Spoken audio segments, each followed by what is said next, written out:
BJ Lakshmi is only 15 years old, but she has been married since she was 11. In a few months, she will move in with the family of a husband she doesn't know.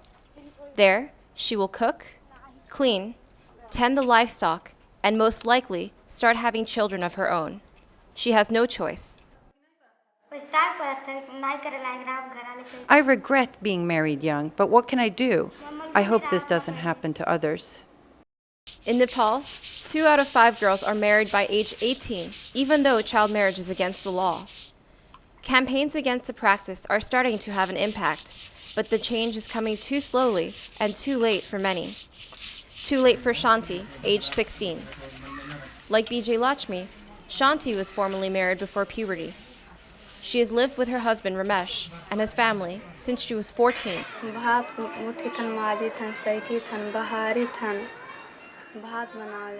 Every day, I cook the morning meal for my in-laws, feed the livestock, clean out the shed, watch the cattle in the field, cook the afternoon meal, and then clean all the pots. All by myself. Life is hard because my husband earns nothing.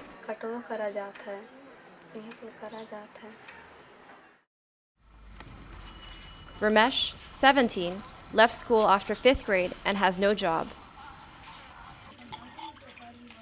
Shanti gets lonely when Ramesh goes to India to do manual labor, leaving her with the in-laws. I love my husband and I don't want him to go away, but we are poor. That's the reality.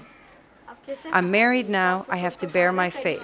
But I've told my parents, please let my sisters stay in school.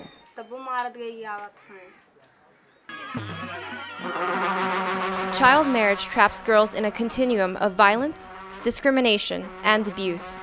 Soon after marriage, girls are pressured into bearing a child, preferably a son.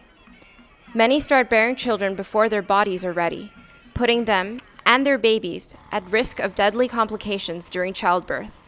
About half of the girls worldwide affected by child marriage live in South Asia. This harmful practice persists for various cultural and economic reasons. But the common thread that runs across all ethnic groups and religions is the low status of women and girls. A number of initiatives have been launched to inform communities about the harm caused by child marriage and the benefits of keeping girls in school. One successful campaign is called Choose Your Future, initiated in 1998 by UNFPA, the United Nations Population Fund. It teaches girls who are not in school about health issues, basic life skills, and empowerment. The government of Nepal has embraced the program's approach, scaled it up throughout the country, and added health and livelihood support components in what is now known as Adolescent Development Program. Choose Your Future teachers try to persuade parents to let their daughters return full-time to school, which was made free for girls through grade 10 in 2009. Many do so. Girls in Choose Your Future take its message of empowerment seriously. Some have started to take matters into their own hands. 15-year-old Usha was chosen by her peers to lead her Choose Your Futures class. Then she learned her parents were planning her marriage. I was thinking, I'm the class leader. If I can't prevent my own marriage, who will speak up for my classmates? So I confronted my mother with the help of my friends. Usha's class learned that child marriage is illegal. They told her parents that they would inform the authorities if they went through with the marriage. The parents relented. Not long after, Usha was able to resume her education. After Usha took her stand, other girls in the group also resisted marriage plans. Some of their parents complained that delaying their daughters' marriages would cost them money, since the dowry a bride's family must pay increases as she gets older. Yes, child marriage is a problem, but look at it from my side. It will be harder to marry my daughter when she's older, and I have younger ones at home. Community awareness campaigns to stop child marriage have included radio spots and street theater by children's clubs. Now there is a push to step up prevention efforts, including advocacy work with men and boys. In 2013, Nepal launched a national plan of action for the holistic development of adolescents. UNFPA and UNICEF, along with many other partners, are supporting its implementation with a new package of social and financial skills training for adolescents. Usha knows it pays to let girls stay in school instead of getting married. She answered clearly when asked what she'd like to become. After I finish school, I could be a teacher or a doctor or at least a shopkeeper. With strengthened commitments to end child marriage, one day soon, more girls like Usha may be able to stay in school and really choose their futures.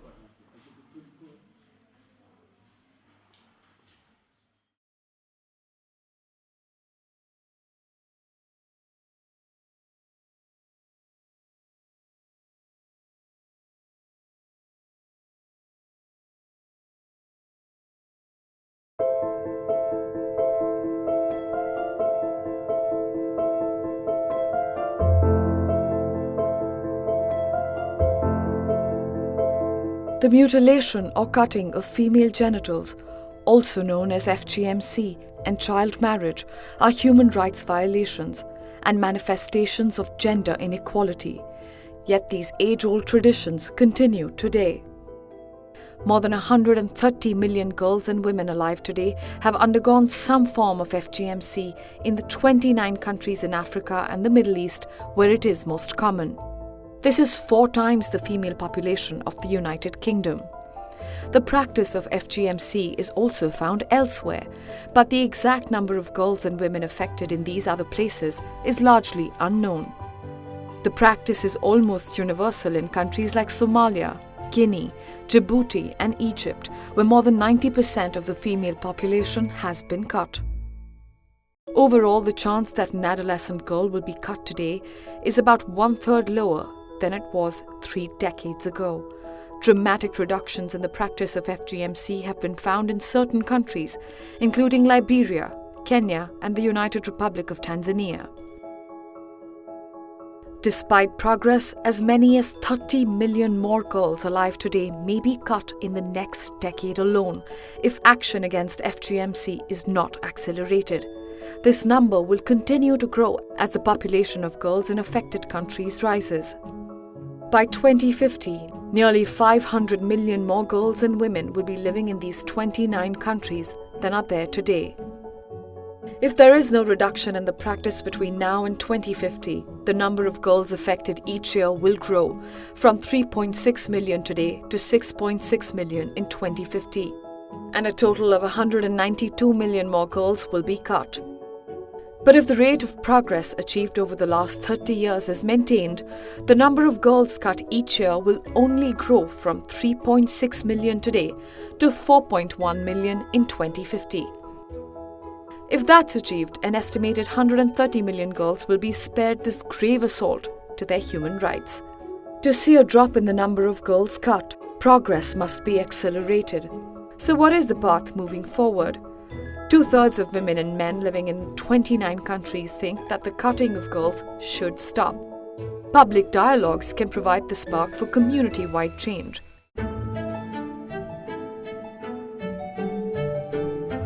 Change is needed not just to protect girls from FGMC but also from child marriage.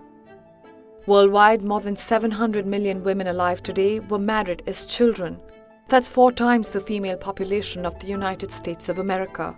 More than 1 in 3 of these child brides were married before they turned 15. If each dot equals 100,000 child brides, South Asia is home to almost half of all child brides worldwide. India alone accounts for 1/3. Girls who marry are not only denied their childhood, they're often socially isolated with limited opportunities for education and employment. In Malawi, for instance, nearly 2/3 of women with no formal education were child brides, compared to 5% of women who attended secondary school or higher. Child brides typically have more children and are less likely to receive proper medical care. In Niger, for instance, only 11% of women who married before age 15 delivered their youngest baby in a health facility, compared to 43% of women who married as adults. Like FGMC, the practice of child marriage is declining, but slowly.